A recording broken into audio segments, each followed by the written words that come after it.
Hi everyone, I'm Ofalanga and welcome you all in Grammar in Detail. If you are new and not subscribe the channel, so subscribe the channel and press the bell icon to get some more videos about grammar. Today, we will be discussing the first kind of definite pronoun that is known as personal pronouns. So let's begin. As we discussed already, the definite pronouns. What are definite pronouns? Those pronouns which show the exact number.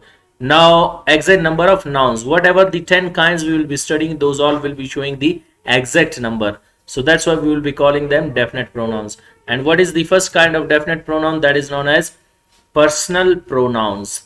What is the definition of personal pronouns? Those pronouns which are used instead of nouns to avoid or stop the repetition of nouns are called personal pronouns. Actually, what do the personal pronouns do? Which are used in place of or instead of nouns to avoid or stop. Avoid means to stop or stop the repetition of nouns are called personal pronouns. So those pronouns which avoid or stop the repetition, when a noun is repeated time and again, you just avoid or stop the repetition of that noun, it is known as the personal pronoun. So those pronouns which are used instead of nouns to avoid or stop the repetition of nouns are called the personal pronouns. Now, the cases of personal pronouns we have got as mentioned here. Personal pronouns, keep in your mind, we'll be discussing, we will be having three things in personal pronouns. Number one, number of personal pronouns, number of personal pronouns. So keep in your mind, number of personal pronouns are how many? Seven. They are total seven in number. If someone asks you, persons in personal pronoun, persons in personal pronouns. So those are how many? Three. There are three persons which are known as first person, second person, and third person. Clear? And if someone asks you the next, like, how many cases are there? Cases in personal pronouns, cases in personal pronouns. So keep in your mind there are four cases. Got it? Like we have got the subjective case, the objective case, the possessive case, and at the end the reflexive case. Possessive cases are divided into two parts, the possessive pronoun cases and possessive adjective cases, and last we've got the fourth one, reflexive cases. So there are total four cases in personal pronouns. Like how many they are? See, in number seven, like I say, I, we, you, he, she, it, and they are known as the personal pronouns which are seven in number. Like if someone asks you how many persons are there, so keep in your mind there are seven persons, three persons. I and we are known as the first person, you is known as the second person, and he, she, it, and they are known as the third persons. So first person, what is first person? A person who speaks is called first person, like I and we speak. A person who listens is called second person, like you listens. And third, a person whom we talk about, like we talk about he, she, it, and they. Now you see, I'm talking with you, you are the listener. Now you are listening to me, you, I say I am representing you as you, like I am saying you are listening to me. If you are listening to me, then I'm speaking, I am first person. If instead of that I say we teach you, for example, one more than one, so you is listening or you are listening, that is maybe plural, so for plural you will be using you as well, and as well as for the singular. And third person we talk about, I say for example, he is a regular student. Now I spoke, you listened, and we talked about third person he. She is my student, I spoke, you listened, and third person we talked about. It is a marker, I first person spoke, second person listened, and third about it we talked about. And in the same way we have got they are listening to me. Now first person, I am, they are disturbing us. First person spoke, second person listened, and third person we talked about. So first person speaks, second person listens, and third person we talk about. Cases are so far four over here. The first one is subjective case. Their definitions in detail we will be learning in the coming slides, but try to understand the cases of personal pronouns. And in objective cases, to them something is done. In subjective cases, subject does something. In objective cases, the object are affected. The possessive cases show possession and ownership and relationship, and adjectives are not the part of this, but we will be just studying them in order to get them. Reflexive cases, show reflection, like when subject effect itself in a sentence. Their details we will be learning. And the 10th kind of your definite pronoun, that is known as, the reflexive pronouns. So reflexive pronouns we will do in the 10th kind. Possessive cases I will teach you in the second kind of pronoun, that is known as demonstrative pronoun. And today we will be just discussing the subjective and objective cases. See, subject does something in a sentence and object something is done. Or like we will take an example like today's verb. I will write a verb. For example, I say call. See, I call you, I call him, I call her, I call it, and I call them. So here subject is the doer of an action and they all are affected. We call you, we call him, we call her, we call it, and in the same way we call them. So we is the doer of an action, these all are affected. You call me, you call us, you call him, you call her, you call it, you call them. So you is the doer of an action and they all are affected. In objective cases something is done, and subjective cases they do something. In the same way we have got the next pronoun, that is he. Like I say, he calls me, he calls us, he calls you, he calls him, means one person calling another one. So he calls him, he calls her, he calls it, maybe any animal by indications you are calling. Then in the same way he calls them. So he is the doer of an action and they all are affected. She calls me, she calls us, she calls you, she calls her, and she calls him and she calls her, maybe her friend. And in the same way she calls it and she calls them. So she is the doer of an action and it that they all are affected. In the same way it, for example, I say it is a dog, it bites. So it bites me, it bites us, it bites you, it bites him, it bites her, it bites it, and it bites them. Last we have got they call me, they call us, they call you, they call him, they call her, they call it, and they call them. So these are the cases where subject does something, where all are involved, the first, second, and third person. And in objective cases is something is done. Me is affected, us is affected, you is affected, him is affected, her is affected, it is affected, them is affected. And the remaining cases, just I will define, but their detail we will be learning in the coming kinds. Hope you got the cases of personal pronouns and then the definition of personal pronouns. Now let's discuss them one by one. The personal pronouns we will be discussing one by one. The first one we have got, that is known as I. Where do we use I? It is a personal pronoun and used for first person singular. It is used for first person singular, whether masculine or feminine, for both. It means the speaker or writer who referred to himself or herself. Writer or reader, refers himself or herself. That is known as personal pronoun I. Now see, I we use as a subject of verb when speaker or writer refers to himself or herself. Example, I am going to teach you grammar. I am referring myself and I am representing myself that I am going to teach you grammar. One note is there. This is the only personal pronoun which is always spelled with a capital letter as the subject. You will always write it in a capital, whether you are using it at the mid of sentence, at the beginning. So you will be always writing it in a capital. He and I are old friends. Next note is there. In polite usage it is usually avoided to mention yourself first. In a polite way you will not use it as first. You will be using it second, but not in the second. So in polite usage it is usually avoided to mention yourself first.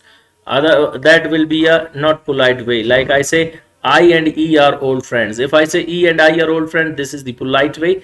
But when you bring yourself first, so means you are representing yourself first. That is informal way to represent yourself. Oh, we got this one. Now Next one, we have got the second one, that is known as we. It is a personal pronoun and used for first person plural. When you represent, I'm representing myself along with my friends, there I'll be using we. Now see, we use we as the subject of verb when we mean I and another person or other people. It can be one or it can be more than one. Why I'm using it? Maybe a male or female both. So for that we will be using it. Example, why don't we go to see it together? Means I'm saying that we all, the listeners as well, I'm representing them with myself and I'm saying why don't we go and see it together. In the same way, notice there, we use we for people in general, like I say we, or now example is we must be abide by the law. Now generally speaking, you are saying we must be abide the law. If I say you must be abide by the law, then you may mind it that he is not including himself. So I will say that we must be abide by the law. So generally speaking, this is the same. The listeners also should not mind. They should also realize that he is considering himself as well to be involved to follow the rules and regulations. So hope this one is clear to you. Now we have got the third one, that is known as you. You is the second person, and that is number 3. It is a personal pronoun and used to address another person as a subject or object of a verb or after a preposition. Clear? Now what is the example? You need to struggle for your future. This is what you are talking to this one, that is known as the second person. Notice there, we use you with nouns and adjectives to speak to somebody directly. When you want to speak with someone directly, you will be using you. Like I say, you boys don't interfere in my personal issues. You lazy left your studies. You lazy, you are directly talking to someone, then you will be using you. In the same way, the fourth one we have got, that is known as he. It is a personal pronoun and used to address the third person singular who we are talking about. I told you we talk about only. And as a masculine, E stands for male person who has already been mentioned. So example is what, Joy is my friend, E is also my classmate. Now this is what, who is already mentioned, that Joy is my friend. Now after that I am saying that he is my classmate. Notice there, E is used in certain proverbial expressions to mean anyone. You can represent anyone. He who hesitates is lost. Now it is used for both male and the female both. You are using it in a proverbial expression in order to say that he who hesitates is lost. Second, he who knows nothing doubts nothing. Now see, it is even a saying that he who knows nothing doubts nothing, and it is used for the female as well, in the sense that generally you're talking about in a proverbial expression, so you'll be saying he who knows nothing doubts nothing. Next one, we have got the fifth one, that is known as she. It is a personal pronoun and used to address the third person singular, and whom we are talking about as a feminine. See, the first one was as a masculine and the second one is known as a feminine. So we will be using it like as feminine. Now what is the example? She did her all household works and went for teaching. So this is what as a feminine we are talking about. Note, countries can be personified as feminine. All the countries, like we say, in the World War First, Germany assumed a role as world power. And keep in your mind, with the most powerful country like United States of America, you'll be using E. With the remaining ones all, you will be using she, just in order to not show that it is a male or these are females, but just in order to say that it is the powerful. For that we use E, because E is the symbol of power and she means the powerless. So for the other countries you will be using she, as mentioned in the last example. In the World War First, Germany assumed a role as world power. Hope you got the sixth one. Now we will be talking about the fifth one. Now we will be talking about the sixth one, that is known as it. It is a personal pronoun used as the subject or object of verb or often a preposition. Now what is example? It is used to refer to an animal or a thing that has already been mentioned.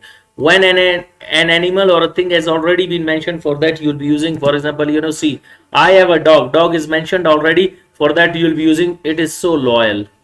And in the same way, she has a car, which is already mentioned. It is an animal and now it is a thing. It is expensive. Note, it can refer to a quality, an event, a place, etc. For example, I say we can earn loyalty, it cannot be bought. Now we are talking just about a quality, loyalty, it cannot be bought. So for loyalty you can also use it. I like swimming. It keeps me fit. Now swimming is the name of an action. For that also you'll be using it. And in the same way, government has increased the prices of petrol. It is really expensive now. Now we are talking about the petrol. For that you'll also be using it. You should visit Boulogne. It has beautiful sceneries. Now we are talking about a place. For that you will also be using it. After the note, we use it to identify unknown people. When any gender is unknown to you, for that you'll be using a knock at the door. So we will say, who is it? Maybe he or she. Clear? Now you are not sure over there, whether who or she. If you say, who is he? Maybe there is a she. If you say, who is she? Maybe there is a he. So you say, who is it? Means you do not know about the gender. So you'll be using it. In the same way, notice there, we also use it when we don't know the sex of a child or an animal. It is quite hard to understand the gender of any male, whether it is a male or female. For mostly for the small babies, like child, the children, and in the same way, animals you cannot recognize. So for that, you'll be using it. Example: it is a lovely child. Now in today's time, the dressing is as like that, the e baby or she baby you cannot recognize. So you say it is a lovely baby, you'll not say e is a lovely baby or she. If you say e is a lovely child, so maybe a she is a lovely child, maybe e. So this we need to use it over there. It is a big fish. Now you don't know the gender of a fish, whether male or female, so you say it is a big fish. So next one, we have got the last one, that is known as they. It is the third person pronoun and used to address the third person who we are talking about. Clear? Now they can stand for persons, animals, or things already mentioned. When persons, places, things, animals, these are mentioned, so for that you'll be using it. Like John and Susan phoned, they are coming to us. For persons, you'll be using they. Now John and Susan are the persons. For that you'll be using they. In the same way, look at these cows, they never stop eating. Now this is what they is used for the animals. In the same way, our contains look dirty, our curtains look dirty. Now curtains, it is also for the things. You will be saying they need a wash. So more than one you will be saying for things. And note, they can be used in general statements to mean people. We can talk about the people as well when you do not nominate them, their names you do not want to take, so you will be using it. Like they say oil prices will be going up soon. Now they say means you're indirectly indicating someone. Notice there, they can also be used to refer authorities, like they are again creating issues for the poor. So the authorities you'll be talking about, their names if you do not want to mention, maybe just because of a just your fear about, and you are just afraid of it. Clear? For that you might use it. Notice there, they is also used to mean someone else, not I. Clear? If you ask students, they will tell you about me. So they is not used for I, means for the others. Persons in personal pronouns, I told you there are three persons. The first one is known as, what are the following persons in personal pronouns? The first one is first person. I or we is called your first person. There I explained, but there I have written the names and definitions, so it should be easy for you. Clear? Definition is, a person who speaks is called first person. I told you the person who speaks is called first person. Second person is you. And what is definition? A person who listens is called second person. Now you are listening, I'm talking. I'm first person, you are listening, you are second person. Third person, what is third person? The definition is a person whom we talk about is called third person. Now, third person, what are the third persons? Clear, like he, she, it, and they. He is a student, we are talking about. She is a student, we are talking about. It is an animal, we are talking about. They are my friends, we are talking about. So, first person speaks, second listens, and third we talk about. Hope you got the persons in pronouns. Next one we will be discussing, and that is the last topic, cases of personal pronouns. I told you there are four cases. The first one is known as subjective cases. Definition: in subjective cases, personal pronouns do or show the status of a person, place, or a thing. Like I say, what are the personal pronouns? I, we, you, he, she, it, and they. These are the personal pronouns. They are used to show the status of a person, or also that who is doing an action. I teach you, we teach you, you teach me, he teaches me, she teaches you, it flies, and they are coming. And objective cases, in objective cases personal pronouns are affected. Like I say, me, us, you, him, her, it, them, they are affected. You call me, you call us, I call you, you call him, you call her, you call it, and you call them, they all are now affected. The third one is the possessive case. In possessive cases personal pronouns show possession. Now mine, ours, yours, is, ours, it's, theirs. This book is mine, this book is ours, this book is yours, this book is, this book is ours, this tale is its, and this book is theirs. Clear? The fourth one is known as the reflexive cases. Definition: in reflexive cases personal pronouns are used as an object of a verb when an action of the verb returns to the doer. It affects the doer of an action when subject and object are the same person. Now what are they? Myself, I teach you myself. Now this is what, it is coming back to the subject. We teach ourselves, you learn english yourself, and you learn english yourselves. He is getting english himself. He is speaking the right of the people herself. She is telling the right of the people herself. The dog is biting itself, and they are teasing themselves, not someone else. So these are the cases of personal pronouns. Hope you got the complete topic of personal pronouns. Wish you best of luck. See you next time with next lecture. Goodbye.